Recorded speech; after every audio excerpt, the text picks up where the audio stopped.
Hi everyone, and welcome to Inside Bristol. I'm your host Sheridan Nichols, and I've got Helen Scott with me today from Healing Hands talking about a health screening, and It is free. So everybody pull your calendars out and mark down these dates. Yes. Because we need a really big turnout. Yes, we do. So Healing Hands is having our 19th annual free health fair in conjunction with ETSU Quillen College of Medicine.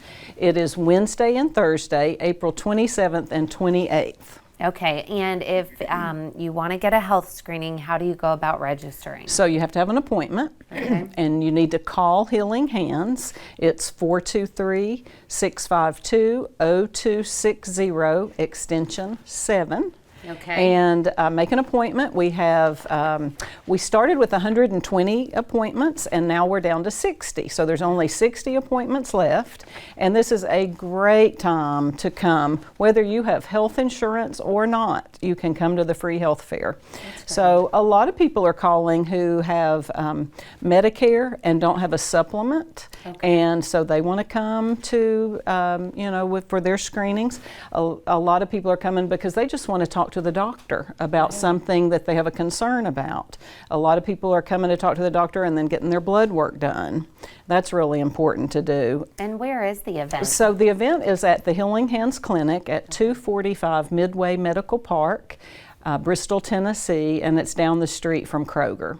Okay, great. Yes, so we are really excited to partner, and we've done it for 19 years, and the Sullivan County Health Department is going to be on site giving COVID vaccines. So all the vaccines and all the booster shots are available that day, the 2 days, Wednesday and Thursday, April 27th and 28th. But call and make an appointment. But if you want to come just for the vaccine, you can just show up and have the COVID vaccines. It's school and sports physicals, mental health assessments, a lot of education classes, and we are giving free t-shirts, free door prizes, and you can register to win one of 2 40-inch flat screen TVs. Wow. So we really want a great turnout, and come, but take care of yourself. A lot of people who don't have health insurance just haven't been to the doctor in a long time. And so it's so important to, take care of yourself, and whether it's people watching or if they have a relative or a friend that they know can't afford to go to the doctor, this is their opportunity to come. This is a great service, Yes. and I know we definitely need it. Yes. Tell me a little bit about the actual screening itself, so that if you do sign up for an appointment, you know what to expect. Like they get an appointment, and it's 2 o'clock on Wednesday. Okay, so you come in to Healing Hands, you go in just like a regular doctor's visit, and for whatever reason that you want to come for, you just talk to the doctor about your concerns. If you are a female and you haven't had a pap smear or your yearly exam, you can have that done. Then we will be drawing blood on site, so talk to the doctor about your concerns, or just see, just check on your health. A lot of people find out they have diabetes when they come to our free health fair. Wow. And sometimes people find out they have cancer. We had a 47-year-old man who came in because he wasn't feeling well, and he said, he just told the doctor, I'm here because something's just not right and I don't feel well.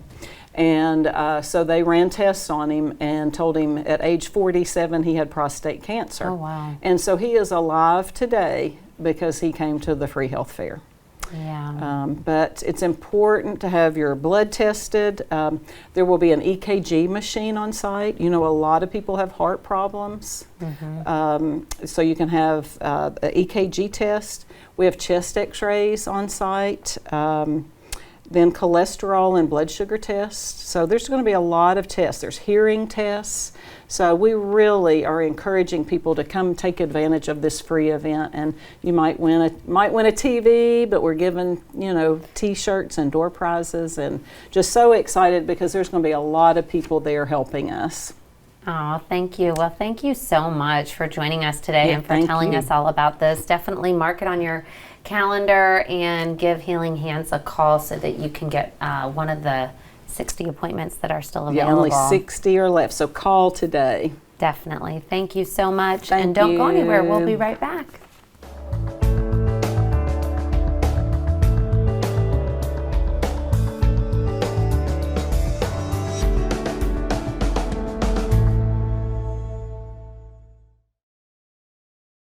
Hi, everyone, and welcome back to Inside Bristol. I'm your host, Sheridan Nichols, and I've got Officer Josh Graham with me today to talk about the prescription take-back program. I guess it's a day, right? There's a designated day. It is. It'll be April the 30th between 10 a.m. and 2 p.m. Okay. there in the municipal lot, so where you would park for the courthouse. It'll be in that parking lot there, and it's a secure site, so there'll be a few officers there, but there'll be people taking old prescription drugs that are expired or not good anymore, and they'll dispose of it properly. So afterwards, they'll incinerate the drugs. And why is that important that, because I know a lot of people sit around and they'll, have something and have medication and it just sits and they don't end up using the whole thing. And why is it important that we, come to you all to dispose of these things? The reason we incinerate it is we don't want to just flush it down the toilet or put it down the drain, because that can affect the water system and the aquatic life. And also you don't want it sitting around your house because it can contribute to prescription drug abuse. Gotcha. So they take supplements, expired prescriptions or unused prescriptions. The only thing they will not take is if it's a liquid or syringes. They will not take them. So now it's time to think about it. So this is on April 30th, and there's a nice big window so that you can kind of gather the things that you don't have or need anymore, and then bring them all to you, and you guys will take care Yes. of it, which is great.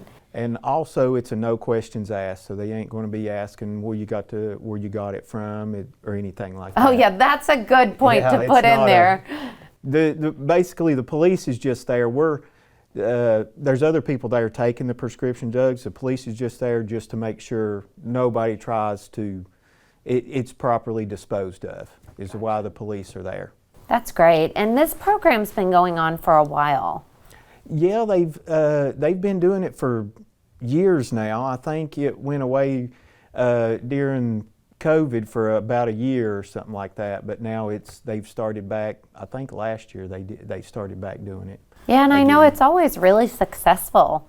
Yeah, there was a lot of people. I actually worked it last year, and there was a lot of people that came by. It was a constant flow of people. That's great. So just a matter of getting the word out so people know that they can actually bring this by and safely dispose of it. That's great. And they're in and out in a short time. I mean, most people was there for 3 or 4 minutes, something like that. Not very long at all, so it's not like it'll take your whole day up.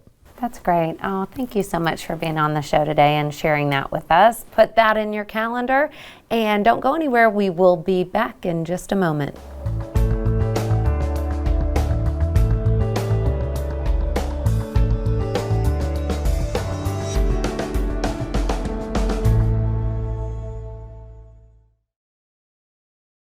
Hi everyone, and welcome back to Inside Bristol. I'm your host Sheridan Nichols, and I've got Wes Walker with me today. He's with the Friends of Steel Creek, and they are putting together an entire weekend to celebrate Earth Day. Tell us about this. This year Earth Day is on Friday, April 22nd, and as you know, that's a globally designated day for the conservation of the earth. And so the Friends of Steel Creek Park, which we belong to, and we're a nonprofit, all-volunteer group, we're putting on a whole weekend to celebrate Earth Day, so we're calling it Earth Day Weekend. And so we're going to have 2 events. Saturday, the 23rd, we're going to have our annual park cleanup, and this is just a way for us to give a little bit of maintenance, make the park look beautiful, but also to protect our wildlife that may get entangled with some of the things that are out there. And then the following day, on Sunday, we're having an open house. We're inviting all the community to come out, see our beautiful nature center that's just undergone a lot of upgrades. We're having a couple of dedications out there, and so we're really excited to go and take the Earth Day just on Friday and just expand it through the entire weekend. I love that. The cleanups are always a lot of fun too, especially if you get a whole, group with you. What time does that start on the Saturday?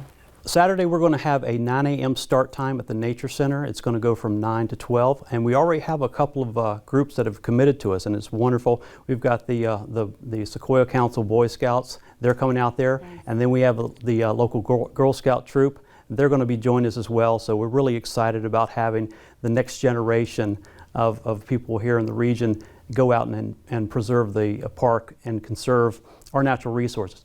One thing we're having this year that's kind of new is the Appalachian paddling enthusiasts. They're going to come out with their kayaks, and they're going to help us get to parts of the lake that we've never been able to access before through the trails. They have a very, very unique skill set and tools, and we're just really, really excited to be partnering with them. That's great. And then what about on Sunday? When does that event start? So on Sunday we have our open house, and that starts at 3 p.m. and runs till 6 p.m. At 3:15 we're going to have our library dedication. We have this brand new library that's paid for and we're ready to go and have a ribbon cutting ceremony.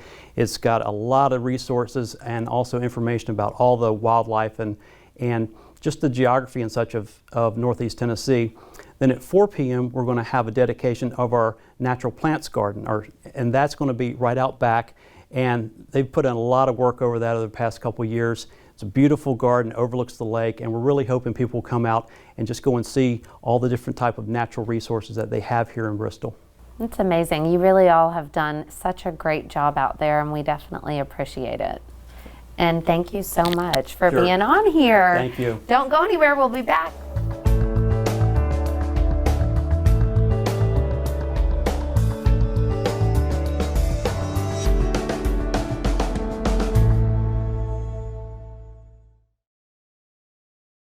Hi everyone, and welcome back to Inside Bristol. I'm your host Sheridan Nichols, and we've got Beth Carter here today from the Department of Parks and Rec telling us about a great event for our furry friends. Oh yes, we love our little furry buddies. So on April 30th, it's National Adopt a Shelter Pet Day.